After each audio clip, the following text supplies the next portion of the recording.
A Venezia una delle falegnamerie più famose del mondo potrebbe chiudere per lasciare il posto a nuovi alloggi per turisti e residenti. Il grido d'allarme del titolare.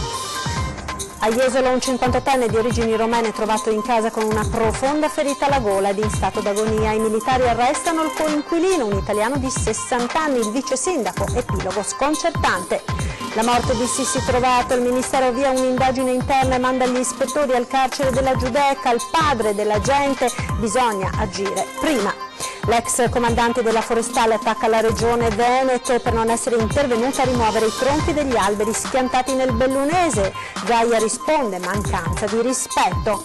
Auto fuori strada, Pianiga, famiglia illesa, la bimba di 3 anni dopo l'incidente non vuole più salire in auto e disegna lo shock vissuto in quei drammatici istanti. Una task force di giovani per contrastare l'utilizzo di stupefacenti tra giovanissimi è il nuovo piano del comune alla luce dei recenti dati sempre più allarmanti. Sport, basket, l'Umana Reyer torna ai play-off di Champions League con un turno d'anticipo. Decisiva la 6ª vittoria esterna europea espugnata Nanterre per 80-89.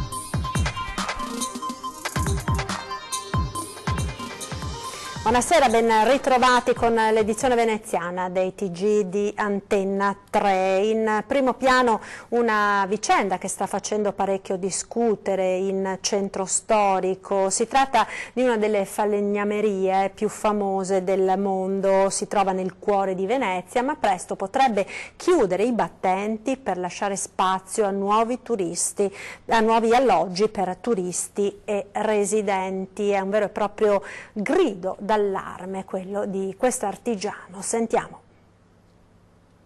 È la realtà produttiva nel cuore di Venezia che fattura quasi 1 miliardo di euro all'anno. Da 50 anni dà lavoro a 10 famiglie. Il suo fondatore, Giorgio, 80 anni, è ancora attivo in questa che è la falegnameria più famosa del capoluogo lagunare e tra le più conosciute al mondo. Eppure dal 2012 il comune con il demanio le ha dato il ben servito. Siamo nell'ex cantiere ACTV all'Arsenale a Sant'Elena, dove c'è un paradosso. La storica falegnameria Girelli, con il suo proprietario Mauro, risulta di fatto abusiva, clandestina. Cosa è successo? Non abbiamo più un contratto d'affitto, lo stiamo attendendo, sperando che qualcuno si voglia degnare di dire rimanete, ve lo rinnoviamo, andate via. Non si sa, non si sa. Mauro, il figlio del titolare, racconta di essersi recato a Roma per avere notizie sulle sorti dei 1000 metri cubi della falegnameria di famiglia, visita però andata a vuoto. A suo dire nessuno, infatti, al pari dell'assessore veneziano Simone Venturini, gli hanno detto il perché il contratto d'affitto non gli viene rinnovato da ben 8 anni. Quindi programmi aziendali bloccati, eventuali assunzioni bloccate, con la prospettiva magari anche di chiudere. Attività che con i suoi macchinari di alto livello esporta il suo prodotto in tutto il mondo, con in testa America, Giappone, Cina ed Europa. Ma senza andare troppo lontano è la stessa che ha ridato lustro ai palazzi della regione. Palazzo Ferrofini, Palazzo Balbi, tutte le sedi della giunta regionale del Veneto qui a Venezia e Mestre. Falegnameria in precedenza già sfrattata per dar posto a un ristorante e ora qui a Sant'Elena sembra per 250 nuovi alloggi per turisti. L'accusa dell'imprenditore Accafarsetti Rea di non aiutare gli ultimi grandi artigiani rimasti in laguna. No, non siamo mai stati tutelati. Non siamo mai stati tutelati perché uno alla volta ci hanno mandato via dalla città. Chi per un problema, chi per un altro, ma comunque siamo sempre stati non considerati, ecco, non considerati. Se nuovamente sfrattati, dice l'artigiano, nella migliore delle ipotesi l'attività di famiglia se ne andrebbe per sempre da Venezia. Il suo messaggio direttamente al sindaco Brugnaro. Si potrebbero unire le forze degli artigiani che hanno ovviamente problemi nel centro storico, si potrebbero coinvolgere assolutamente l'università di architettura, si potrebbero mettere dentro delle start-up di ragazzi giovani che abbiano voglia di dare anche loro qualcosa, uno stimolo nuovo a questa città, perché questa città non può vivere solo di turismo, assolutamente.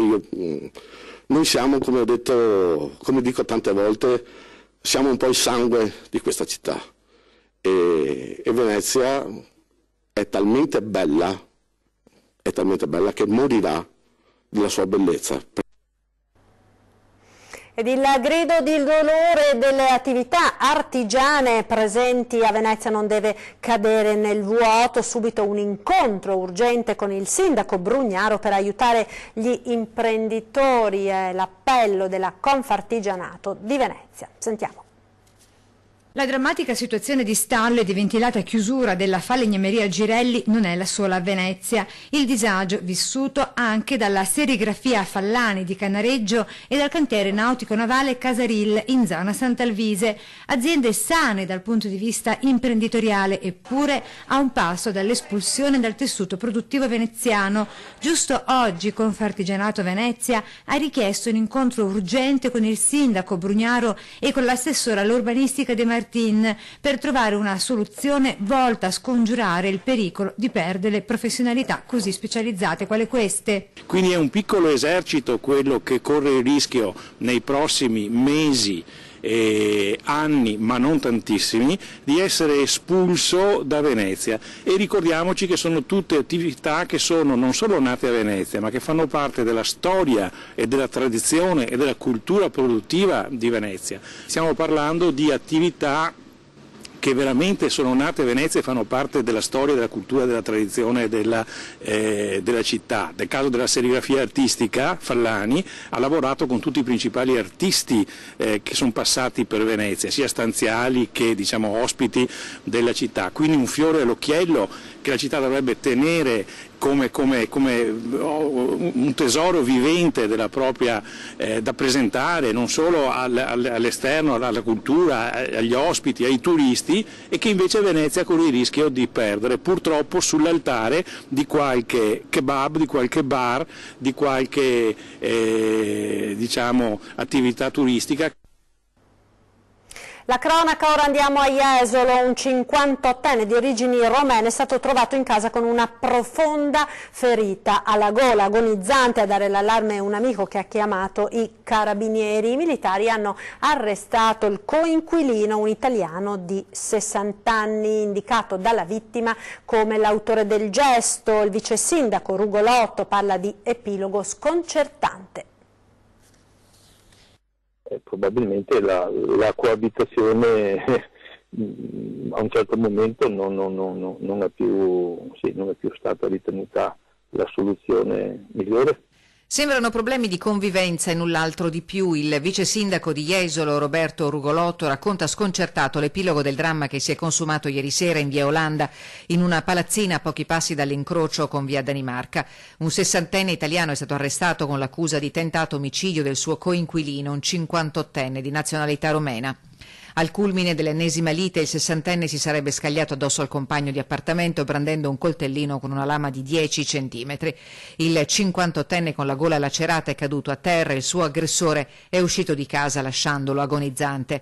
La vittima è riuscita a mettersi in contatto con un amico che ha subito chiamato i carabinieri. In extremis i militari sono riusciti a raccogliere la testimonianza del ferito, che ha rivolto accuse precise nei confronti del coinquilino. Sono conosciute dai servizi e ad entrambi era stata data l'opportunità di convivere in una coabitazione in un alloggio privato reperito tramite una cooperativa. Dei due uomini, vittima e aggressore, non sono state rese note le generalità, ma sono entrambe persone conosciute. Le persone erano conosciute, seguite, e ad una di queste era stato appunto inviato un primo da parte della cooperativa che aveva intrattenuto i rapporti con la proprietà. È stato inviato anche uno sfratto, un dover lasciare l'appartamento per scaduti tempi di contratto.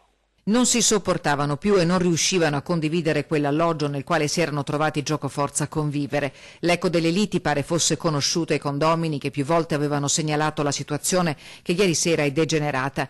Il presunto aggressore è stato rintracciato poco distante da casa, al bar, ma non ha ammesso alcuna responsabilità. Dalle prime ore di oggi l'uomo è rinchiuso nel carcere di Venezia. Il 58enne è invece in fin di vita all'ospedale di Padova. Nell'appartamento i carabinieri hanno recuperato l'arma del delitto e repertato numerose tracce che vengono analizzate in queste ore. Altre novità sul caso di Sissi Trovato Mazza, l'agente di polizia penitenziaria morta dopo 2 anni d'agonia. Sarà avviata un'indagine interna al carcere della Giudecca. Alla luce degli elementi che continuano a emergere dopo la morte di Sissi Trovato Mazza, l'agente di polizia penitenziaria raggiunta da un colpo di pistola e morta poco tempo fa, sarà avviata un'indagine interna al carcere della Giudecca, dove Sissi aveva detto più volte avvenivano gravi episodi, dalla droga alle violenze. L'ha dichiarato il sottosegretario alla giustizia Vittorio Ferraresi, che si è dimostrato vicino alla famiglia da subito. La notizia ha colto con sorpresa il papà della ragazza. Solo da 4 mesi e mezzo ora si sono avvicinati a me, ma prima di tutto ciò non è mai successo niente. Io non sto puntando il dito su nessuno, io voglio sapere la verità su mia figlia. Mia figlia è andata a lavorare e me l'hanno portata a casa in una bara. Nessuno si è interessato a fare luce, nessuno completamente. Io sto combattendo con la procura, cosa che non dovevo fare. Io spero che la magistratura, chi di competenza, faccia quello che deve fare. A me mi devono dire quella mattina quello che è successo a mia figlia, a me mi hanno distrutto tutto. Non è ancora chiaro se le indagini interne al carcere riguardino nello specifico le denunce fatte da Sissi, anche tramite una lettera che aveva scritto all'allora direttrice, ma la famiglia si augura sia così, anche se, continua il papà, bisognava agire prima. Io ho carte in mano, io non sto dicendo niente di anomalo, io non sto dicendo niente di falso. Quindi la direttrice può dire quello che vuole, la direttrice non mi è stata mai vicina. Da 1 anno e mezzo è sparita completamente questa signora. Io non sto dicendo niente, né se la direttrice, né se ci sono responsabilità che appartengono a lei. Io posso sapere quello che è successo a mia figlia, a chi lo devo chiedere? Io ho detto all'inizio, perché qua ci sono anomalie, io sono stato in questura dopo mia forzatura, dopo 4 giorni quasi, perché subito mi devono indagare sulle colleghe di Sissi, su quello che io gli ho detto. Sono passati 4 giorni e io ho preposto tutte le cose con chi aveva litigato mia figlia, con quello che era successo. Perché non sono andato a cercare queste cose? Perché succedono dopo 26 mesi? Qual è il motivo? Ora ci sono cose che non possono venire più a galla. Omicidio Pamio, ricorso della difesa contro la sentenza d'appello, il processo a Monica Busetto va in Cassazione. Prima la condanna a 24 anni e 6 mesi, poi l'ergastolo, infine la parola dei giudici della Corte d'Assise d'Appello, 25 anni. Ma adesso il processo a Monica Busetto, l'operatrice sociosanitaria accusata di aver ucciso in concorso con Susanna Lazzarini, detta Milli, la vicina di casa Lida Taffi Pamio, tornerà in Cassazione. L'omicidio risale al 20 dicembre 2012, quando l'anziana fu uccisa nella sua abitazione di via Vespucci a Mestre. La difesa ha depositato il ricorso contro la sentenza della Corte d'Assise d'Appello di Venezia, che non aveva riconosciuto le attenuanti generiche all'imputata. Tra le motivazioni, quella secondo cui Busetto, ha sostenuto il procuratore generale, avrebbe manifestato insofferenza verbale nei confronti degli anziani da lei assistiti. Presupposti che per la difesa sono errati e ricavati dalle affermazioni della Procura Generale prive di fondamento, hanno riferito gli avvocati.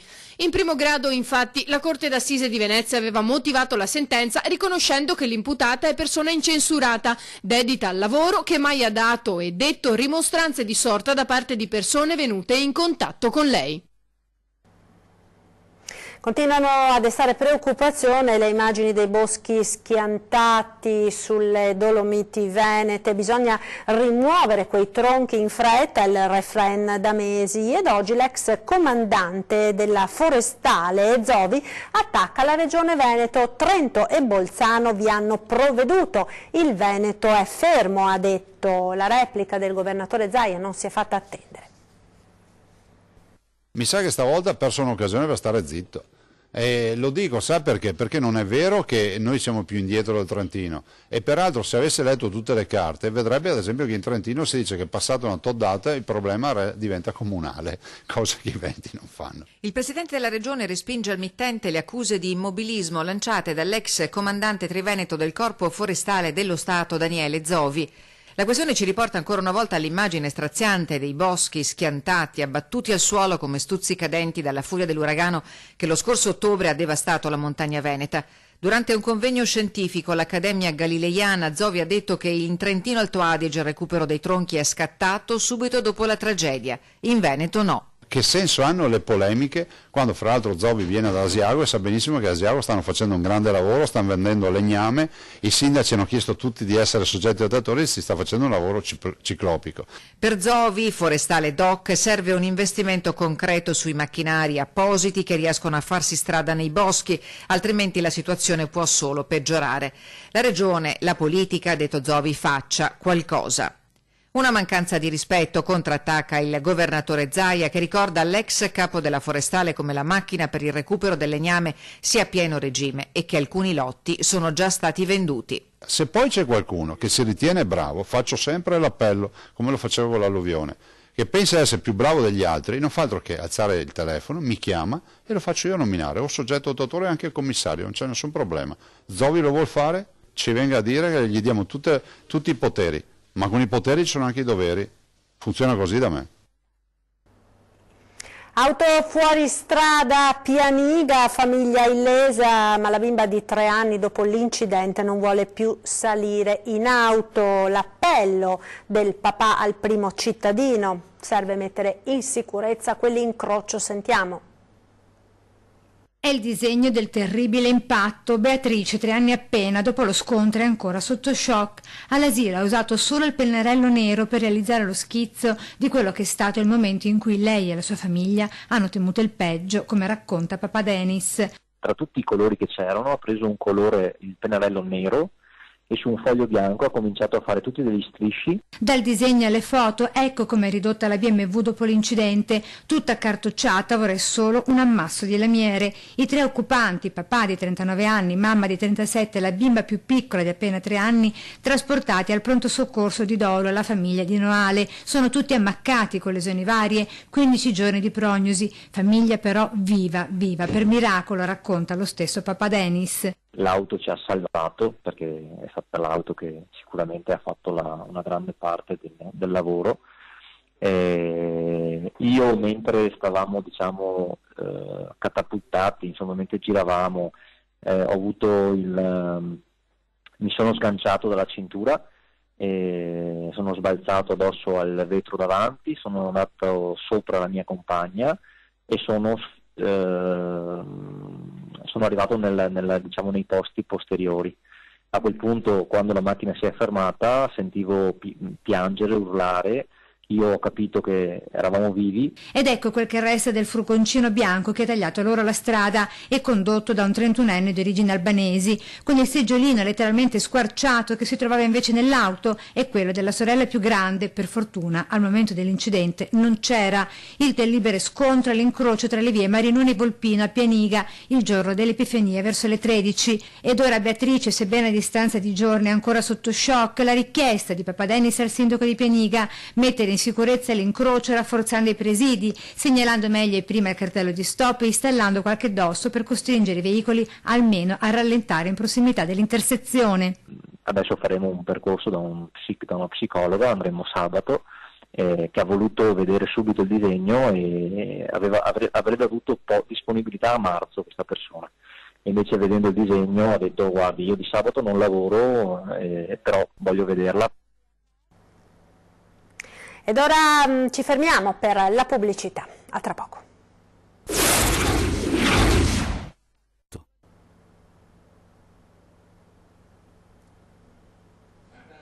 Eccoci nuovamente in diretta con l'edizione veneziana dei nostri telegiornali, una task force di giovani per contrastare l'utilizzo di stupefacenti tra i ragazzini. È il nuovo piano del Comune alla luce dei recenti dati sempre più allarmanti.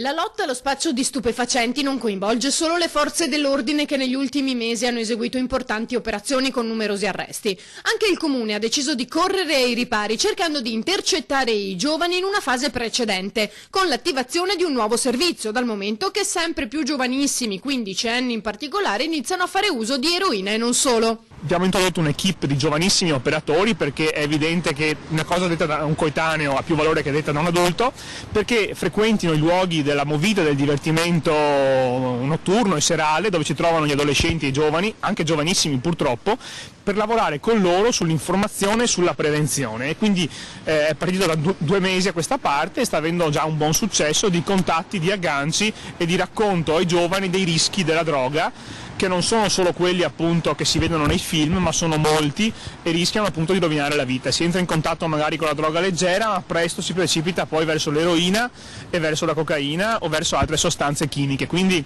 l'appello che stiamo facendo alle famiglie e alla scuola è di lavorare insieme a noi per dare un segnale forte ai giovani e ai giovani adolescenti, ma anche un impegno diretto del Comune sulla strada dove i giovani si trovano, per spiegargli i rischi della droga. Secondo i dati dell'attività dell'ufficio lavoro di prossimità del Comune, nel 2018 sono state assistite oltre 900 persone per un totale di 9.000 contatti tra le varie strutture, unità di strada, accessi al drop-in, il centro diurno, le docce. I giovani sono aumentati notevolmente, ecco perché per trovare un dialogo con loro servono persone altrettanto giovani. Parliamo di operatori sotto i 30 anni, formati e capaci di interloquire con un pubblico adolescenziale che è sempre più difficile da agganciare e il lavoro di comunicazione con loro è sempre più complesso, quindi anche i genitori alle volte sono impreparati ad affrontare dei dialoghi importanti con dei figli. In questo caso il Comune va nei luoghi in cui solitamente gli adulti non entrano, non arrivano, e presidiano anche i social, dove spesso in social network si danno appuntamenti per le feste, per gli incontri o anche per l'acquisto di sostanze stupefacenti.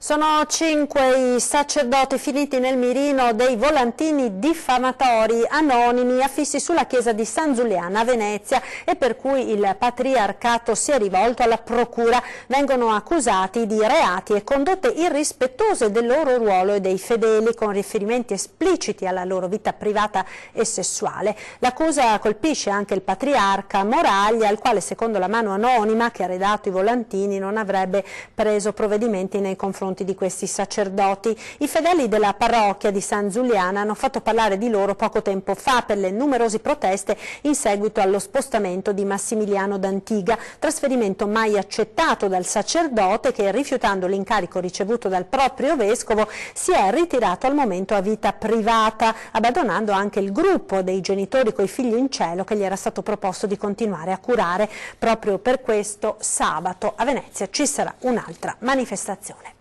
Ed ora la pagina dello sport, basket contro Nanterre, gli Granata si portano a casa i play-off, grande soddisfazione per coach De Raffaele.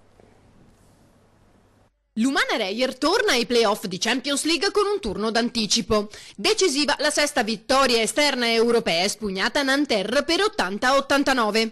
Devo fare congratulazioni ai miei giocatori perché hanno giocato una partita solida per tutti i 45 minuti su un campo difficile contro una squadra, veramente una buona squadra che gioca un'ottima pallacanestro. Credo che hanno eseguito benissimo il piano partita, soprattutto nel limitare i loro tiri da 3 punti, solitamente lo fanno con il 45%, stasera hanno chiuso col 16% e devo dire che ho avuto un contributo da tutti i giocatori e questa è una vittoria importante per come è arrivata e soprattutto perché poi siamo stati nell'esecuzione per tutti i 40 minuti, mostrando anche una difesa, ripeto, alternandola molto difficile. Il secondo posto è matematicamente assicurato, una vittoria dolcissima per il coach Orogranata che ringrazia per il sostegno ricevuto.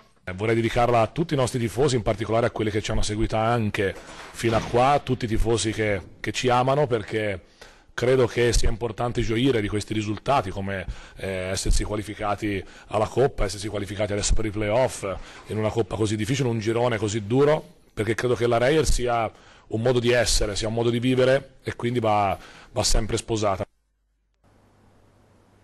Subito dopo i TG torna questa sera 20:10 a Fergoldin, il titolo della trasmissione, ospiti in studio Nicolò Rocco, consigliere comunale a Treviso del Partito Democratico, e Giancarlo Iannicelli della Lega, presidente del Consiglio Comunale. È tutto per questa edizione, grazie per essere stati con noi. In chiusura il meteo, arrivederci.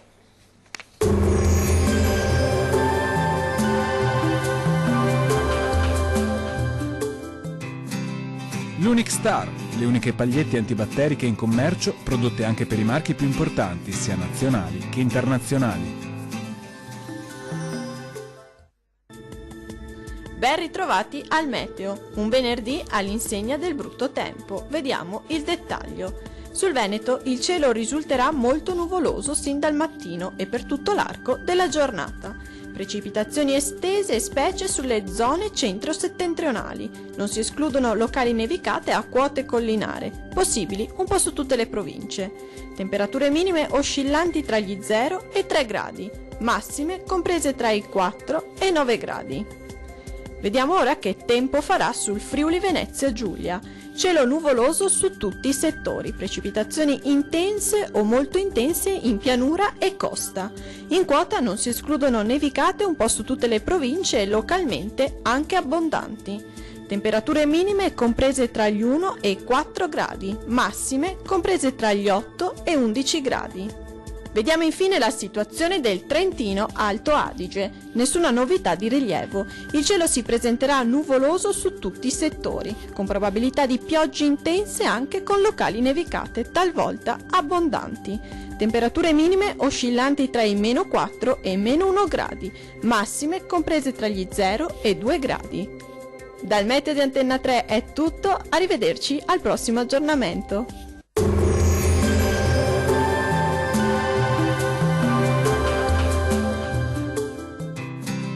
L'Unic Star, le uniche pagliette antibatteriche in commercio prodotte anche per i marchi più importanti, sia nazionali che internazionali.